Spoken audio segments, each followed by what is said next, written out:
I get mad of Shabbos even.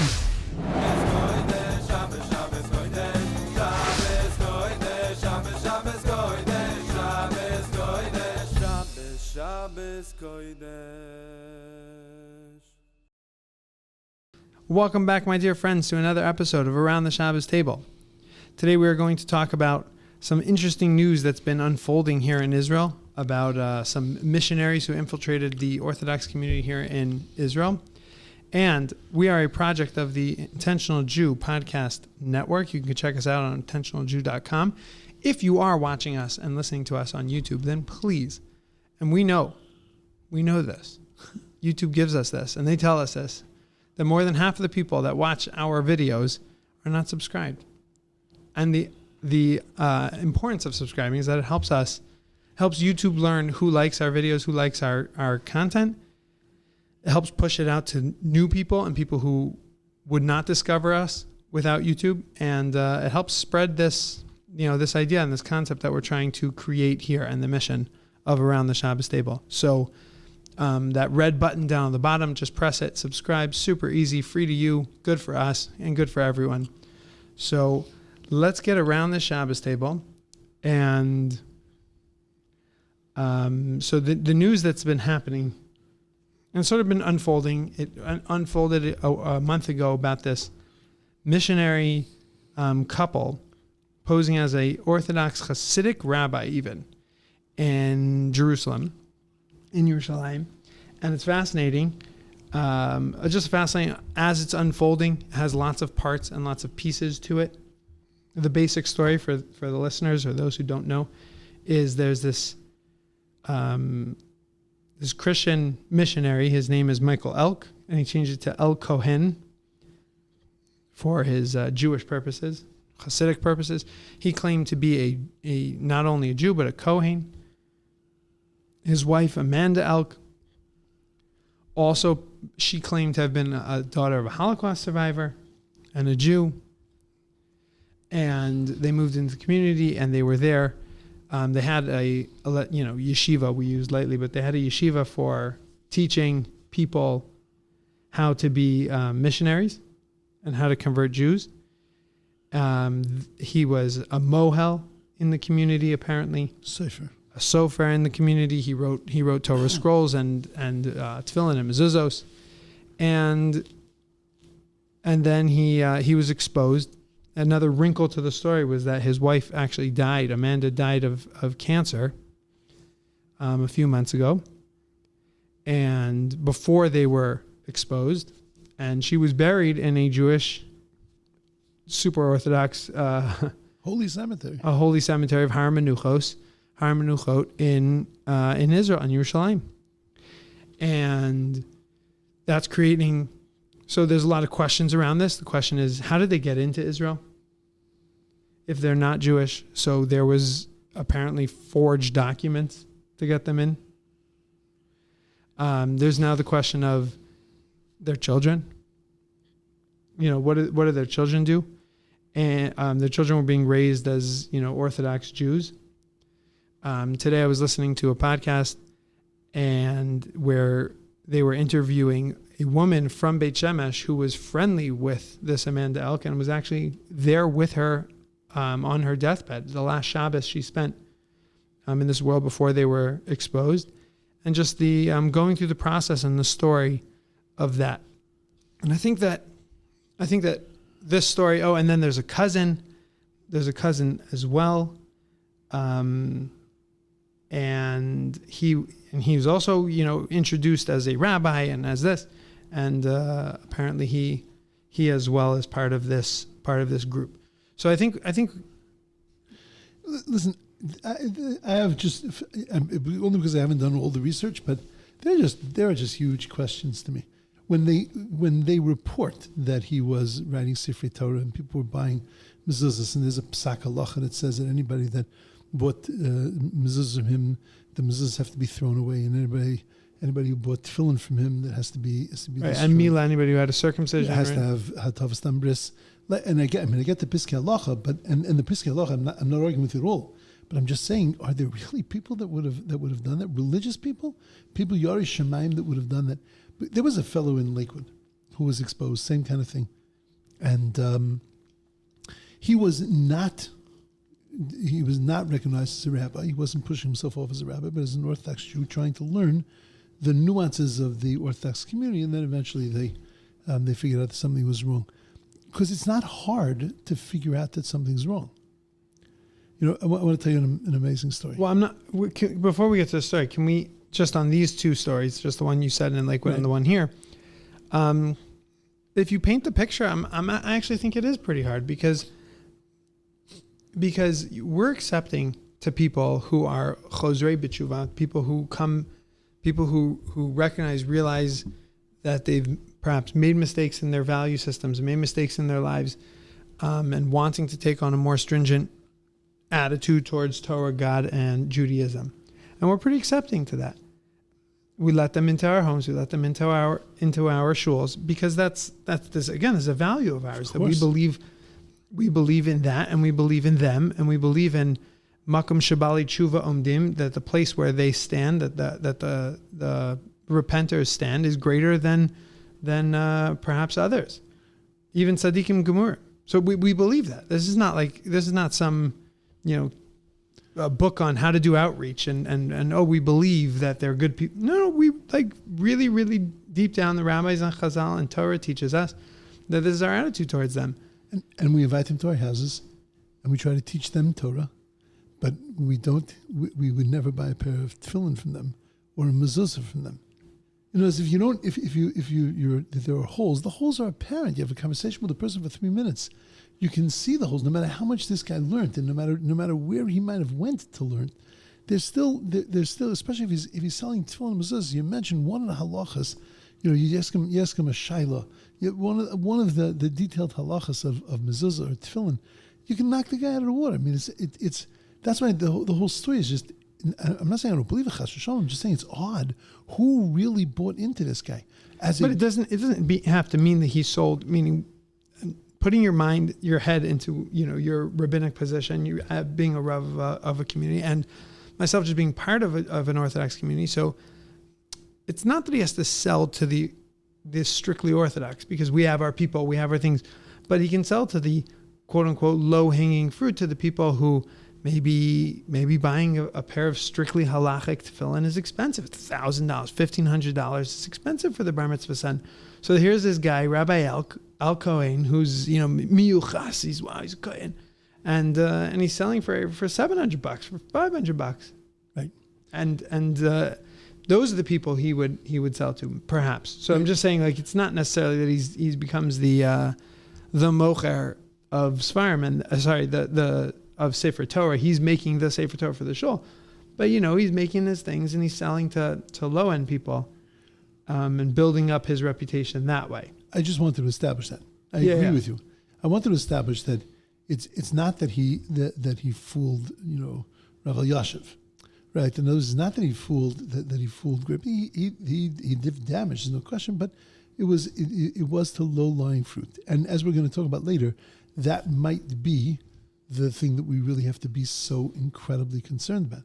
The people that are, shtaka people with a little bit of an attitude, right, of who they buy their tefillin and mezuzahs from, and those are not the prey, but the prey is the low-lying fruit.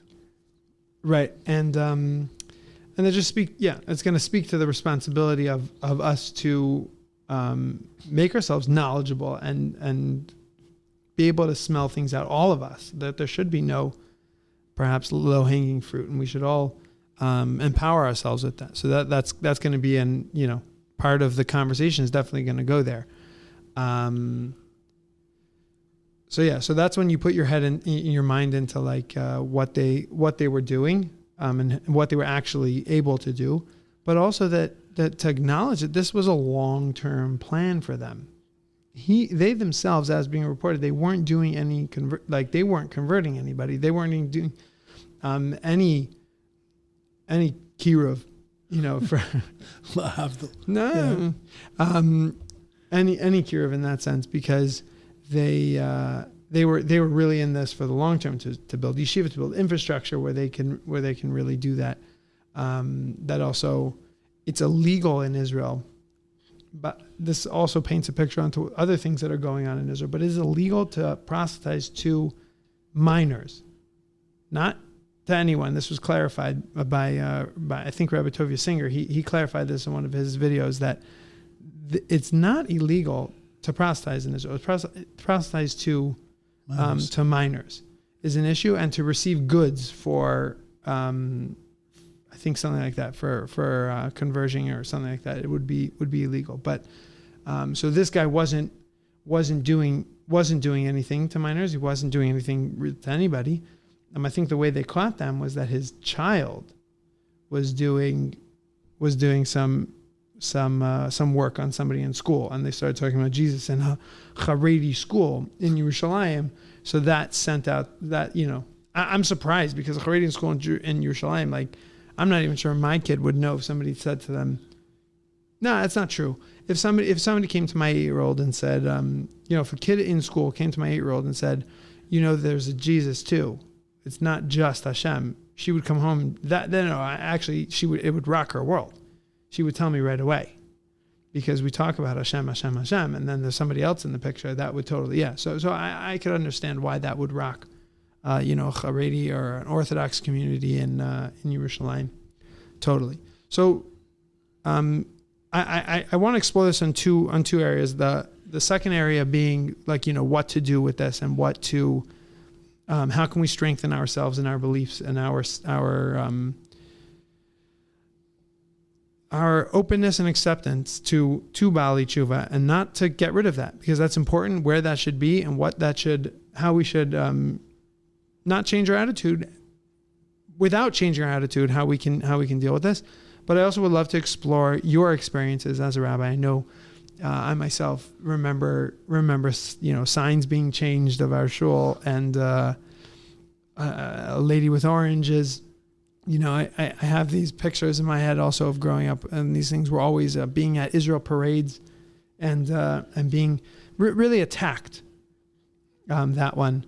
So each one is going to be a little different, but I would love to explore some of your experiences, and perhaps how you dealt with them is going to be important, and just that we should all know that this happens. This is not the first time, not recently, and not forever. This has been going on for a long time. Perhaps the long-term game that they're playing is a bit more aggressive, but...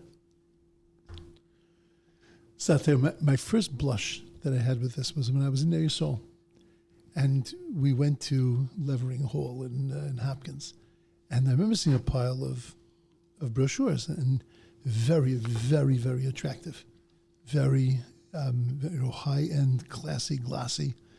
I picked up, looked at it. It was a pre-Pesach. I'm reading a thing, and then, and I was just reading it, totally open and totally accepting, and I was reading it, and then it started to get a little funky. And then when it talks about, the lamb that was sacrificed and the Lord, and, when you start to get deeper into it, but I'm looking at it, I'm saying, but it looks Jewish, like it's got a Jewish feel to it. And I remember bringing it back to yeshiva, and it was all explained to me of what it was. I had no idea what missionaries were or anything. And then we became very vigilant, and we used to take stuff we'd go every whatever nights a week that we went to college, and we would go to Levering Hall. Even if we weren't going into Levering Hall, we'd go into the student center, and we would look for the pamphlets, and we would throw them out. We would take them with us, and it became, for a couple of us, it became sort of a big thing, and that raised my awareness to it, and I was very sensitive, and saw classes being given on it, or tapes in those days. Who were you protecting when you went and threw those away? Jews that were unaware, and that were suspecting of this. Now, if you ever think, I have to tell the story carefully because it involves well-known personalities, but if you ever think that it's not really a threat. So there was, I'm going to say it very generally, but there was a woman whose husband was not, they were not religious, but whose husband was very involved in Ner Yisrael. And I remember I once went somewhere, and there was a newspaper that they had called the Messianic Times. And I took a copy of it, and I remember I kept it in my briefcase something for a long time until I finally had time to read it. So it was like months after I had gotten it, and I was finally sitting and reading it. I thought my eyes were going to fall out of my face, because it was a woman who was giving a testimonial of how much she appreciated after her husband died, that the community that he was connected to had really written him off because he wasn't religious like all the rest of the community, which happens not to be true. He was treated with incredible respect and was really venerated by certain personalities in Ner Yisrael. He was a really good guy.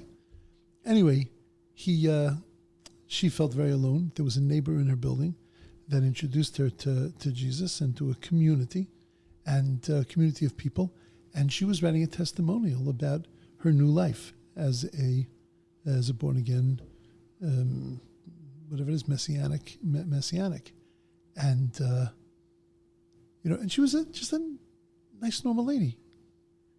And it happens when you have no protection, when you're very vulnerable and you're down.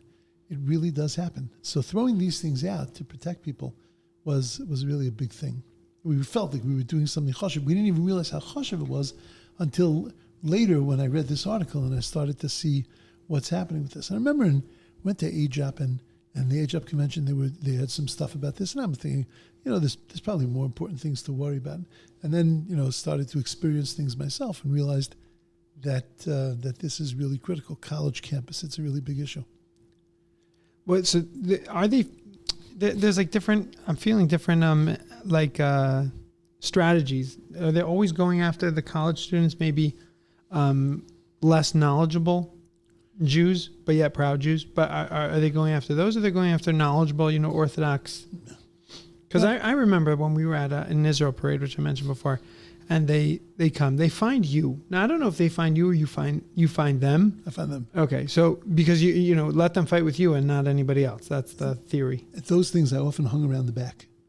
After I realized one time that they were doing this, I hung around the back because they would go after the back. They wouldn't walk right in. They would go after the back and give out pamphlets and discuss things with people. And I don't know if you remember once that Uncle Shui and I chased missionaries. Mamish, physically chased missionaries in Balboa Park. I don't know if you were with us then. It was unbelievable. They were in Balboa Park on a Sunday. They would have all these great, whatever was fun. There's like a street fair, right? Yeah. So there was a table for messianics. Well, I started with these guys and do whatever you want. But then they started. We knew somebody who was Jewish, and they were starting up with them. And it's like, not my kids, buddy. Don't touch my loved ones. And so we started up with them. We started asking them questions, and they were getting a little nervous, so they started to back away. But as they were backing away, they were still giving out stuff. So we ended up chasing them. We wanted to get their stuff, and we wanted them to talk to us because we wanted to dismantle them. And nothing physical, we weren't going to fight with them, but I'm saying we wanted to dismantle them. Right. Do you remember the Pesach in Penyaskita's Park? Some park we were sitting in, the whole family. And we got there. We took out a tablecloth and matzahs and food, and we were having a great time. And this guy comes over to me and he says, "Are you Jewish?" Now I'm thinking, buddy, I got boxes of matzah and Diet Coke sitting on the table. Am I Jewish? So he says, yes. He says, what do you say about Isaiah 51 or 52, whatever? And I said to him, what do you say about Isaiah 50? And the guy's, he looks at me like, oh no, this guy's got me. Thank you very much. I said, no, come on. What do you say about these other chapters in Isaiah? And I engaged him in a conversation, and he knew nothing more than what he had set out to say. So I pulled a couple of other things on him, and finally said to me, thank you very much. Have a happy Passover. And he realized he wasn't going to get me, but they're real, and they're out there, and they're going after college students. And they're going after what they don't really know what low-lying fruit is, but what they think is low-lying fruit. Now, he had no idea I was a rabbi. But if he knew that I was a rabbi, then he probably would not have started up with me. Because they're afraid of us a little bit. Because we have knowledge that can, that can wipe them out. And can they really get somebody through a conversation in the park? They can convince somebody that they should, perhaps to take somebody who's eating matzah, right, is not the best in a park. But if they find a Jew in the park and they engage them in this type of way, they can really get them. Because they're eventually going to tell them about community. They're going to tell them about love. They're going to tell them about how amazing it is that people love each other and we're all there for each other. And why don't you just come check us out on a Saturday on Claremont Mesa Boulevard. Whenever we drove towards right. towards Sheila's, there was, what was it, B'nai Ariel, yeah.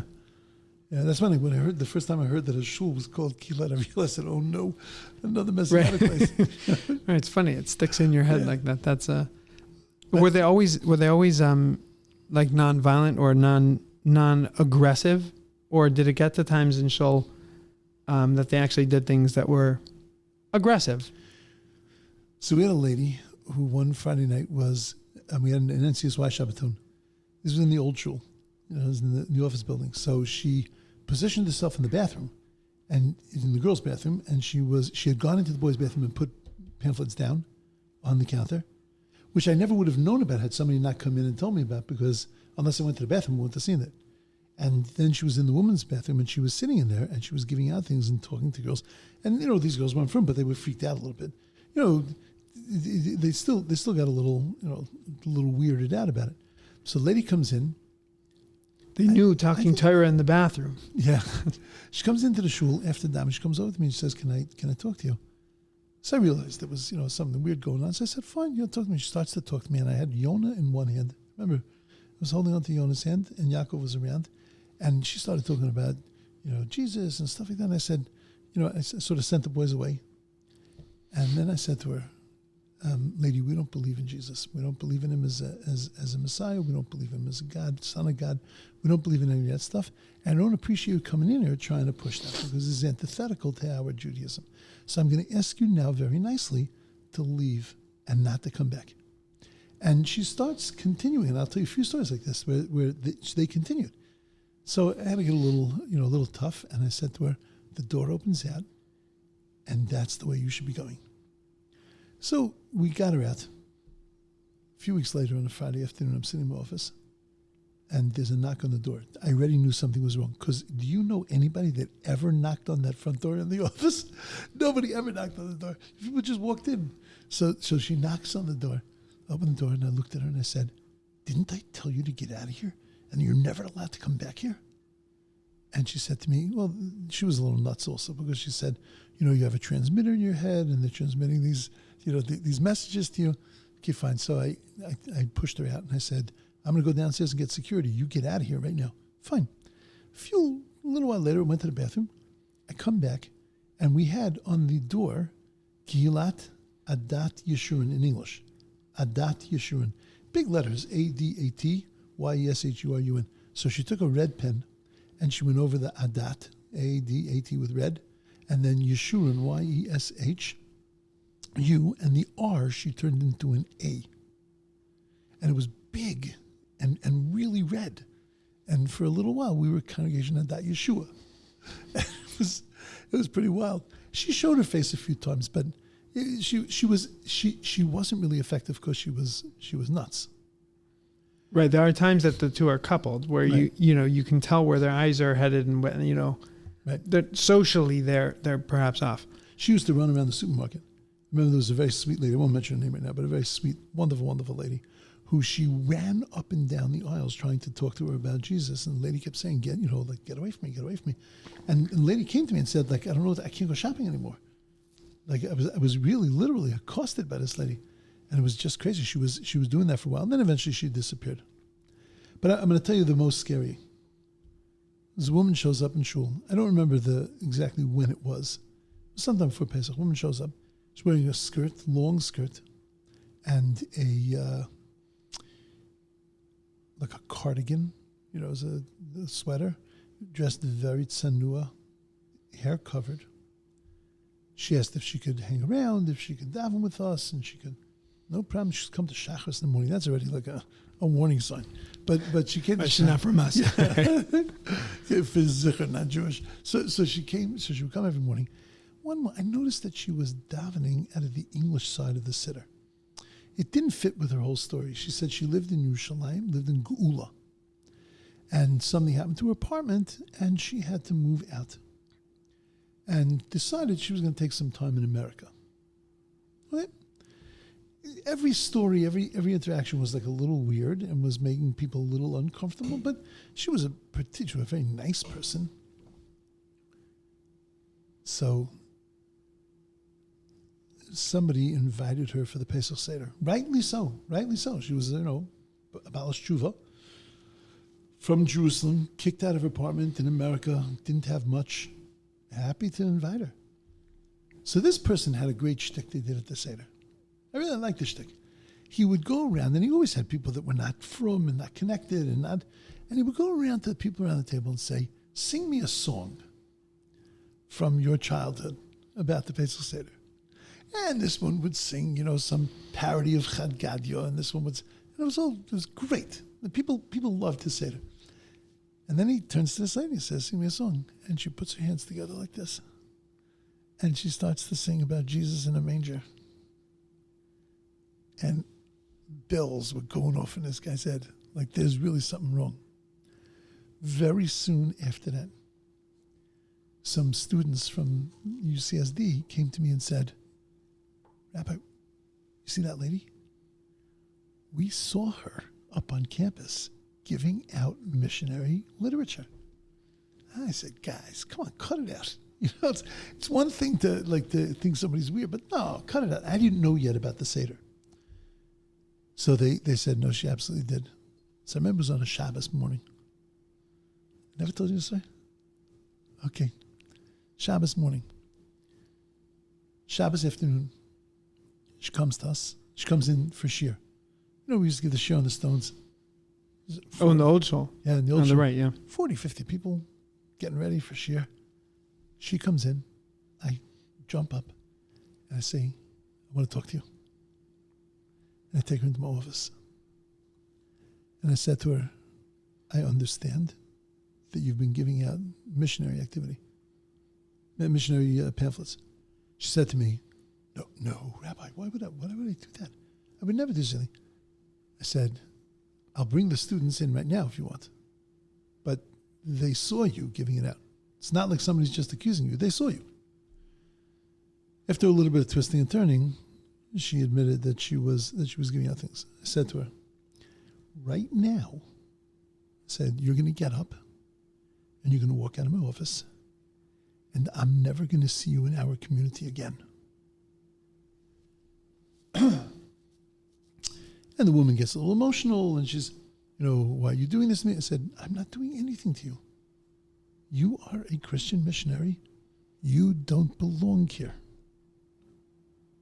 And she got up and walked out. Needless to say, the people came over to me and said, what happened? Don't worry about it. Eventually we told everybody that this is what it was.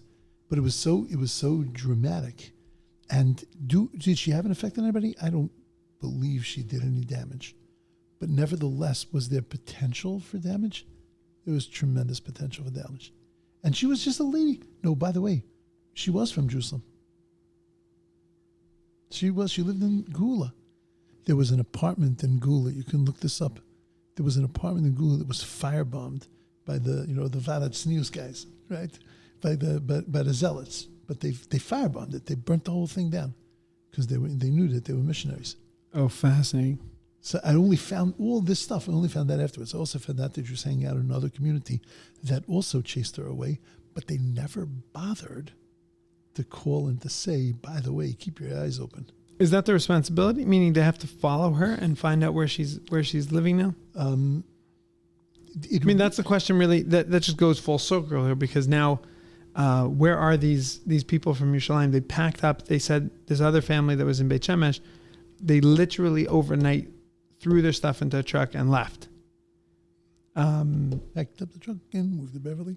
Right. So there's like, what do you do now? And this is true with many, any abusers or molesters or things, people who flee and run away. Like, what's the responsibility of the former community to follow them and then make sure? I ask the question as if it's not a responsibility, but I do believe that there is a responsibility. So I can't tell a few stories, but I can tell you that based on other situations, the Gedolim hold that we have a responsibility to publicize certain things and to let people know and to be watchdogs.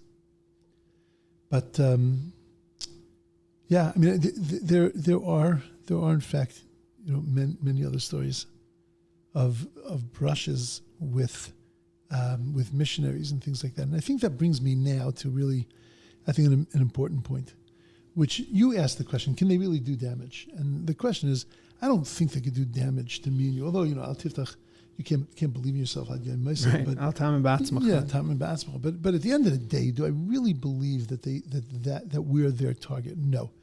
But I do believe that Jews are the target. Jews are first prize for them. You get a Jew to convert, and that's considered mamish first prize. So they're in every generation, in every group of years, they're actually looking for ways. So they do it on the campus, then they infiltrate. This is like, seems to be relatively common. It happens a lot. They infiltrate into communities. They try to learn the nuances of communities, and we have to be aware. I want to tell you one other story.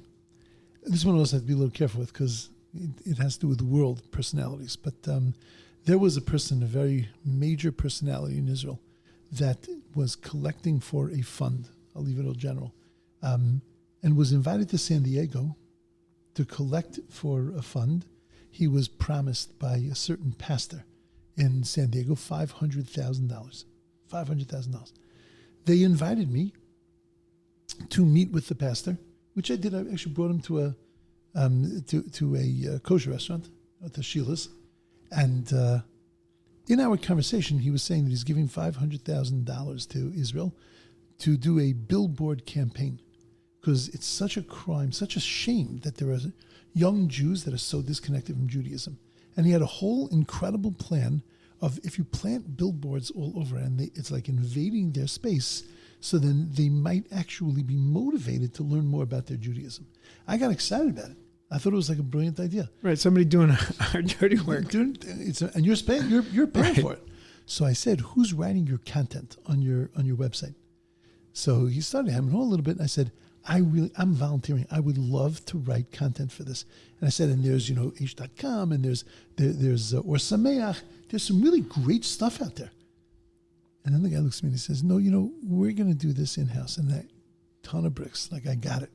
So of course you can do it in-house, because you're not talking about, the right. It's not my content. It's not my content, right? And so I realized that we couldn't participate in this. This person from Israel was actually going to make sure that it was going to be kosher, and he wanted the entire community to participate. We had just opened up our shul, the new shul. And we were going to have a breakfast for 300 people, which then was like enormous for us. 300 people. We were going to have community big shots from everything Federation, and from the American Jewish Congress, from B'nai B'rith. We were going to have everybody. And they were all going to be there, and it was going to be amazing. A few days before the event, this particular person sent an emissary and said, "You ain't coming to our shul. You ain't coming to the Jewish community." Because we, as a Jewish community, this is really an amazing story. We, as a Jewish community, said, we are not going to this event of the pastor because it's about missionary activity. I'm going to show you in a minute who said this. It wasn't just the Frum guys. That we're not going. We're not going to participate in this. It doesn't matter if it's kosher, if it's not kosher, we're not going. And we all canceled. So he said, you canceled on me, I'm canceling on you. We were able to convince him to come for breakfast with at least the leadership of the community. I was there because it was in my shul. But it was, the Federation was there. The American Jewish Congress was there. B'nai B'rith was there. Hillel was there. Every organization, none of which were religious.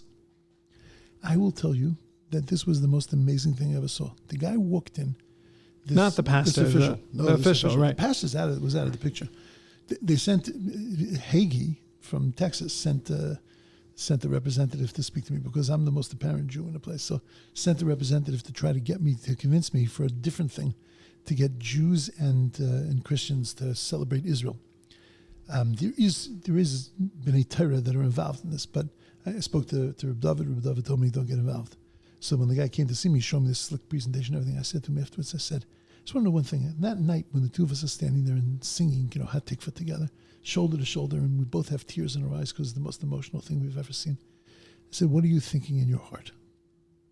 She said, I told you there's no missionary activity going on. I promise you, no missionary. I said, I didn't ask you that. I said, are you thinking in your heart, when is Wohlgelernter going to come to his senses and embrace Jesus? He said, we're not doing any missionary. That's not what I asked you. What are you thinking in your heart? It took me about 5 goes. And he said to me, I'm thinking in my heart, when is Wohlgelernter going to come to his senses and embrace Jesus? I said, it was wonderful to meet you. Thank you very much. But me and my community will not be at that event. That was a different event. So back to this event. So this particular politician walks in, grabs a bagel. As he grabs the bagel, I feel free to talk about this part of the story because I didn't say his name. But he walks in, and as he grabs his bagel, he starts yelling at the community. Like he hadn't even gotten to his seat yet. We had set it up in a big square. He starts yelling at us, what's the matter with you? He says, take the money and run. They want to give you $500,000. Who cares what they want to use it for? We'll take the money. And this is what was going on. So I think I'm going to say his name, actually. The name of the Jewish guy who ran the ADL. Guy stands up, very Jewish, a little liberal, very Jewish, not religious. He stands up and in the most passionate way lets this person have it. You don't understand what they're doing to our children. That our children on the campus, you don't understand how they're grabbing them, and their kids are not armed, and they're converting them and they're grabbing them, and he makes this in Maris Casudo, and I say his name because he gained so much in my eyes to listen to him, a guy with a Brooklyn accent, a real stiff Brooklyn accent, and he says, "You don't know what they're doing for us over there," and he let him have it. And he said, how could we possibly participate in your event when they're destroying, they're murdering us? One by one, the leaders of every one of these communities stood up and let this person have it. And I never thought I would see this. They're not particularly into Judaism, but they understood that this was a threat to their children, a threat to their Judaism. It was an amazing thing. It was mechazik, many of them, like they actually had to voice this. I mean, we're talking about left-wing liberal organizations that, this is 21 years ago, but that were defending, a Jewish decision not to participate in something that was missionary, not something that wasn't Jewish, but something that was missionary. This brings me to my point. We have to recognize that this is a threat for us. All of us. This is a threat for any kid that comes out of a day school that is not fully grounded. And if we don't think that we have kids like that, then that's another podcast. That itself is a threat. Yeah, that's another podcast. But that it's not fully grounded. Good kid, right? Maybe still keeping Shabbos, but you start going after him. He's feeling a little vulnerable. He's feeling a little lost. Someone's going after him, and he could get caught. And also being, I think, as we discussed, it's an option, even for those who didn't go to day school, maybe don't know anything, but it takes away the like yichud shemo, the importance of the oneness of God, because there's another option. Some believe, but the second somebody says some believe that there isn't just God. Once you have a some believe, it's out. We can't believe that there's a son believe. We believe Hashem echad u'shmo echad. Finished. Right. As I was saying to you before, I don't think that we need to spend enormous amounts of time on this. We have a lot of other threats and a lot of other ways to deal with the threats.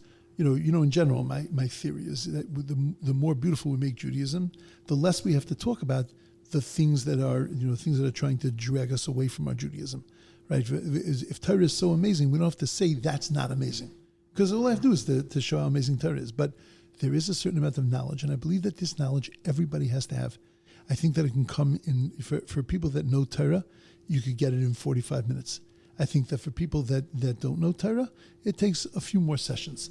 But that to have a certain basic knowledge of what to respond to when they open up, when they start to tell you psukim that you're not familiar with, take a yeshiva bacher with Tanakh, right? What do they say? I'm gonna hit my corny rabbi joke, but they say why don't yeshivas learn Navi? Because they're non-profit organizations. Oh, ow. But Lamais, at the end of the day,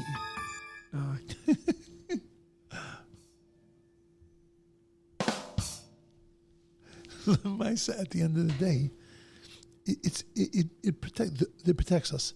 Even if they're not going to get me, if I can dismantle them enough times, if they feel like they're up against people that know something, so then that just takes away their thunder. And I think that it's a real issue. We have a few beautiful organizations that are involved in the Jews for Judaism, Tobias Singer. There are others. Are there books that you can recommend? Is there? You Take Jesus, I'll Take God. He's got the Jews for Judaism has a book about missionaries, and it just goes through very simple. Kaplan has a book about it, very simple.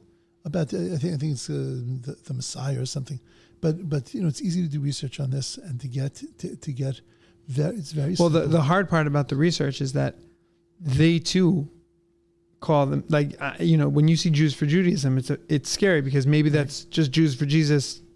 Round point 2.0 that's just now Jews for Judaism for Jesus. So it's like you do your research, but you never know really what you're reading until you read it and you see. So it's you need the approbation sort of it.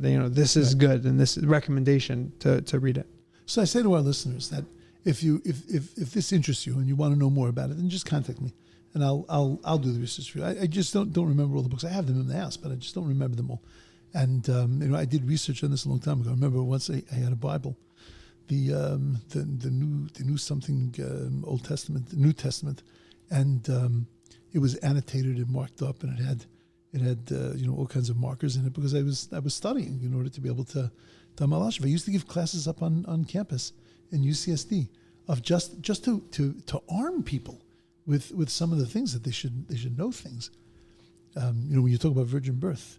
Nobody knows that that's based on a mistranslation of a pasuk, and it's just a total mistranslation. It's a myth that was developed from a mistranslation, and just that knowledge. When you start off with kids that are not religious, and you tell them about that, so then that sort of debunks the whole thing, and now they're open to listening about. And you also have to go through some of the answers that they give, which I went through. Also, it was very interesting.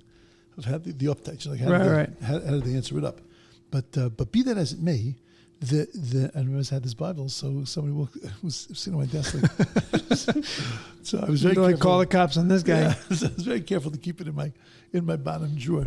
But I think that it's not my biggest issue. It's not we never really talked about this much. I haven't even told you all my stories, right? Because it's over 30, 35 years of Rabbanus, you have encountered it, and it's been challenging, and you have to, even if you're not the rabbi, the rav of the community, the leader of the community, it has effects on you and it affects your community, and you have responsibility to know, B, if you do go to an Israel parade and there is no rabbi there and he's not fighting, then you should be armed, because this is something you should be proud of, you are proud of, and you should be able to protect because it's important to us. And I think that's the message of the story. Yeah, it happens and it's scary, and there's perhaps scarier things or worse things, and there's a lot of things that are happening now.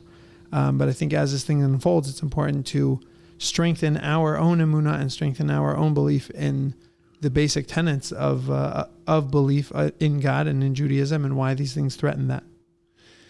I think that I realized that there's more of it going on now. I thought that for a while it was dead, so it was a non-issue.